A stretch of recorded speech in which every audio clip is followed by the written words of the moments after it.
บึงยายนอนฟังวิทยุเบิดมือนอนคักนอนแน่ยายฟังละโดนคักเราดีวิทยุน่ะบ่ดับเพียบ่นะไฟมันกระเบิดได้ดิยาย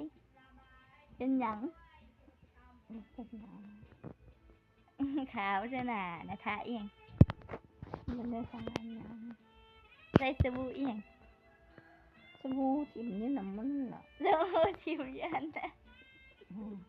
ทิมนี่น้ำมันนั่นคือว่าเป็นสบู่เขาเน้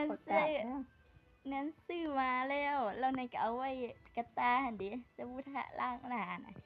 ล้างหน้าแล้วมันใสปะหน้าใสปะใส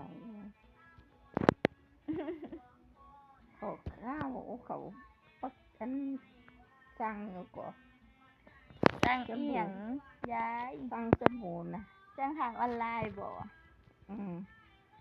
สบู่อีหยังสีดีแล้วขาวคือยายขนาดนั้น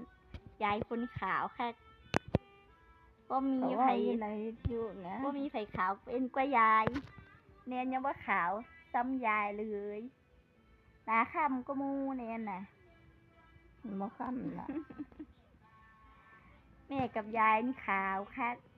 เน้นค่ำค่ะค่ำคางก็ได้ขาบวันนั่นน่ะจะเอาขาบวันไหนอีกไอ้ลากล้องให้นะ